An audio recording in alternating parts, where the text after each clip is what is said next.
سنو حضرت سالبہ بن عبد الرحمن میرے قریب محبوب علیہ السلام کے سیابی ہے، غریب ہے. غربت بڑی اعلیٰ چیز ہے. ہاں غریبی بڑی نعمت ہے، یہ آزمائش ہے، اس میں کوئی شک نہیں. لیکن قیامت والا دن پتہ چلے گا جب غریب چھلانگ لگا کر جنت میں داخل ہو جائے گا. اور امیر تو کھڑے ہیں نا. میرے نبی پاک نے حضرت عبد الرحمن بن عوف کو، حضور صبح اٹھے تو نبی پاک کی آنکھوں میں آنسو تھے. فرمایا میرے عبد الرحمن بن عوف کو بلاؤ. حضرت عبد الرحمن بن عوف آئے تو حضور نے سینے سے لگا لی. نبی پاک کھل کے روئے. رسول اللہ حضور کیا ہوا؟ فرمایا عبد الرحمن رات میں نے خواب دیکھی ہے، سارے جنت میں چلے گئے، تو پیچھے رہ گیا. میں کھڑا تیرا انتظار کرتا رہا، میں تیرے بغیر جا نہیں سکتا تھا. پھر تو آیا تو تیرا سارا وجود پسینے سے بھیگا ہوا تھا. حضرت عبد الرحمن بن عوف تڑپ کے روئے، قدموں پہ سالا. حضور میری غلطی. فرمایا یار تیرے پاس مال بڑا ہے، تجھے حساب دیتے دیتے لیٹ ہو گئی. تیرے بیگ کھل گئے، تجھے حساب دینا پڑ گیا، تو لیٹ ہو گیا، تو میں پریشان ہو گیا. حضرت عبد الرحمن بن عوف نے 100 گھوڑا مال اوپر رکھ کے حضرت عبد الرحمن نے حضور کی بارگاہ میں پیش کیا. کہا یا رسول اللہ یہ. اور پتہ ایک دن کیا ہوا؟ ایک دن سرکار کے وصال ظاہری کے بعد حضرت عبد الرحمن بن عوف نبی پاک کے گھر کے دروازے کے باہر آ کے بیٹھ گئے اور یوں سر کو پکڑا ہوا رو رہے تھے. حضرت ام سلمہ حضور کی زوجہ باہر آئی. کہا بیٹا عبد الرحمن کیا ہوا؟ جب پوچھا کیا ہوا تو اور کھول کے روئے. کہا کیوں روتا ہے؟ کہا اماں جی جب تک میرے محبوب حیات ظاہری میں تھے مجھے بتاتے تھے یہ مال نہ کما، یہ کم. میں حضور سے بات کرتا تھا تو حضور روک دیتے تھے. اب مجھے ظاہر بتانے والا کوئی نہیں، مال کے ڈھیر لگ گئے. آج حساب کرنے بیٹھا ہوں تو حساب نہیں ہو رہا. سوچتا ہوں اگر میں پھنس گیا تو مجھے کون اس سے بچائے گا؟ آپ محبوب کی زوجہ ہے، میری ماں ہے، میں آپ کے پاس آیا ہوں. اماں جی مجھے بتایا میں کیا کروں؟ تو حضرت ام سلمہ بھی رو پڑی، کہنے لگی محبوب تھے، میں کہاں ان کی ترجمانی کر سکتی، میں نبی پاک کی ترجمانی کیسے کروں؟ کہا اماں جی خدا واسطے مجھے کوئی حکم دے دے، مجھے لگتا ہے عبد الرحمن برباد ہو جائے گا، ہلاک ہو جائے گا، خدا را مجھے کچھ بتا دے. اتنا سارا مال ہے، میں کہاں اس کا حساب دوں گا، مہربانی فرمائے، یہ تجارتیں میرے گلے پڑ رہی ہیں. حضرت ام سلمہ کی جب منت کی تو فرمانے لگی جا بیٹے آدھا خیرات کر دے. کتنا؟ 2.5% نہیں، کتنے فیصد؟ 50%، 50%.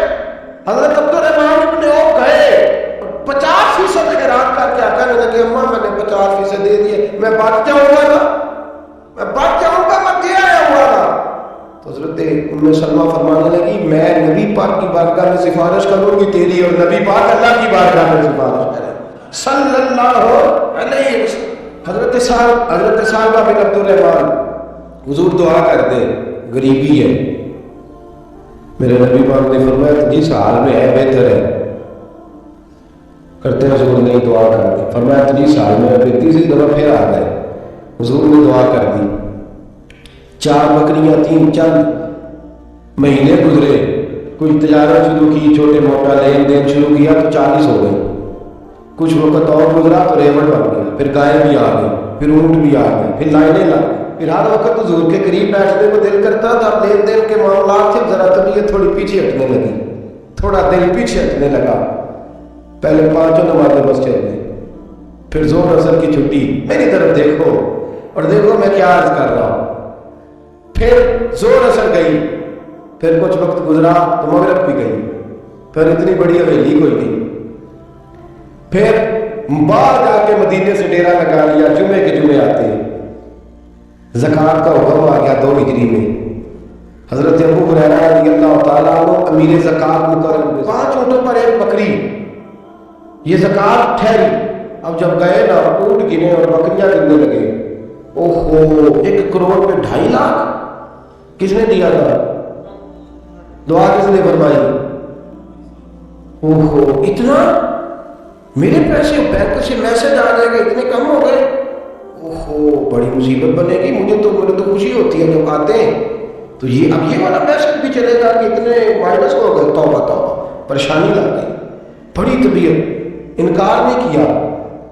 کہنے لگے حضور سے جا کے عرض کرنا میں خود آؤں گا، اور جہاں محبوبیت ہو وہاں اتنے لفظ بھی بے ادبی ہیں، وہاں ٹھہر جاؤ، سوچتا ہوں، سمجھتا ہوں، غور کرتا ہوں، یہ جملے بھی وہاں توہین ہوتے ہیں۔ محبوب ہو اور وہاں انسان سوچ سمجھ کی بات کرے، وہاں انسان، بابا بلے شاہ صاحب نے کہا عقل آگ دی چگے انسان کے رکھ، اشتاق نے بال کے سیکنا چاہیے ہے، کہا جا کے کہنا میں آؤں گا، سب کی زکات لے آئے، در رسول پہ آئے، حضور نے فرمایا پہلے صحابہ کی بات بتا، پتہ تھا نہ پہلے سال، حضور اس نے کہا تھا میں آؤں گا۔ حضرت ابو ہریرہ کہتے ہیں نبی پاک نے ٹھنڈی آہ بھری، آہ ٹھنڈی، فرمایا ہلاک ہو گیا، اس کو کہا تھا ناز اس چکر میں پڑ، ہلاک ہو گیا، ہلاک۔ حضرت ابو ہریرہ فرماتے ہیں دو باریک باریک آنسوؤں کے قطرے بھی میں نے محبوب کی آنکھوں میں دیکھے، اپنا ہے نا تو دکھ ہوا یار میرا اپنا تھا، ہلاک ہی ہو گیا، کدھر چلا گیا؟ ان کو بھی بعد میں خیال آیا، او ہو میں تو غریب تھا، یہ آیا کدھر سے تھا؟ میں تو غلامی رسول میں آتا گیا تو رب میری عزتیں بڑھاتا گیا، یہ میں کس چکر میں پڑ گیا؟ آئے لائنیں بکریوں کی لائے حاضر کی، حضور کو میں نے کہا تھا حضرت ابو ہریرہ سے میں خود آؤں گا، حضور میں خود لایا ہوں۔ فرمایا محبوب نے مجھے تو نہ بتاؤ، میں تو سمجھتا ہوں، میں نے کہا تھا تو میں آ گیا ہوں۔ فرمایا چل اٹھا، دوڑ جا، لے جا۔ حضرت ابو ہریرہ فرماتے انکار محبوب نے صحابہ کو کیا، لیکن آنسو ابو بکر صدیق کے بھی نکل گئے۔ فرماتے درد عثمان غنی کو بھی ہونے لگا، تڑپ مولا علی بھی گئے، فرمایا جا لے جا، نہیں چاہیے تیرے پیسے۔ فرماتے صحابہ نے ہاتھ باندھے، کہا محبوبہ غلطی ہو گئی، حضور مجھے، فرمایا تجھے کہا نہ تیرے نہیں چاہیے، نکل جا۔ حضرت ابو ہریرہ فرماتے ہیں جب نبی پاک نے رخ پھیرا تو صحابہ کی زبانوں پہ بھی جاری ہو گیا کہ تو ہلاک ہو گیا۔ کہتے ہیں مدینے میں قحط پڑ گیا، محبوب نے فرمایا بلال تو بھی آگ لا، ایک خشک چھوارا حضرت بلال کا قبول ہو گیا، لیکن سال بعد لائنیں لگی ہیں مال کی، فرمایا جا لے جا تیرا قبول نہیں ہے۔ فرماتے تڑپتے رہے ساری زندگی اور مال کو دیکھ دیکھ کے آہیں بھرتے رہے، لیکن کریم نے اس تجارت کو قبول، حضرت ابوبکر صدیق کے پاس آئے، سرکار کے مثال حضور قبول فرما لے، فرمایا ساری دنیا کا قبول ہے، جس کا میرے نبی نے قبول نہیں فرمایا میں کیسے قبول کروں؟ حضرت عمر فاروق کے پاس آئے، فرمایا نہ تیرا قبول نہیں۔ حضرت عثمان کے زمانے میں وصال ہو گیا، عزیز یاد رکھ تجارت وہ والی کام جو تجھے نجات دے، اس چکر میں نہ پڑ جا جو تجھے الجھا دے۔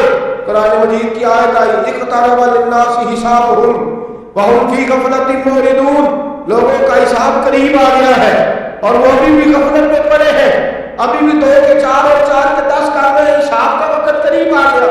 حضرت انصار مسجد سے ایک صحابی مکان بنا رہے تھے، جھونپڑی تعمیر کر رہے تھے، حضرت انس کو پریشان دیکھا، کہنے لگے انس خیر تو ہے، کوئی نئی آیت تو نہیں آئی؟ تو جناب انس کہنے لگے آیت تو آ گئی ہے، رب نے کہہ دیا کہ حساب قریب آ گیا، تیاری کر لے۔ جھونپڑی بنا رہے ہیں، محل نہیں، جھونپڑی بنا رہے تھے، ابھی دیوار کچی مکمل نہیں ہوئی تھی، ہاتھ جھاڑ دیے صحابی نے، ادھر رخ پھیرا تو حضرت انس کہنے لگے کہاں جا رہے ہو؟ کہنے لگے بھائی میں حساب نہیں دے سکتا، میں مصطفیٰ کے پاس جا رہا ہوں، میں نے نہیں دیوار بنانی، بس بھائی میری اس دور سے بس میں کوئی نہیں حساب دے سکتا، میں کمزور ہوں۔ میرے رسول کائنات صلی اللہ تعالیٰ علیہ وسلم نے میرے دوستو تجارت کرو لیکن اس کو عبادت سمجھ کے کرو۔ اگر تمہیں چوک وہاں دکان پہ بیٹھے خدا بھول جاتا ہے اور سودا کرتے وقت رب رسول کی باتیں تمہیں بھول جاتی ہیں، تو پھر تو تم وہاں تو موردون میں ہو، پھر تو تم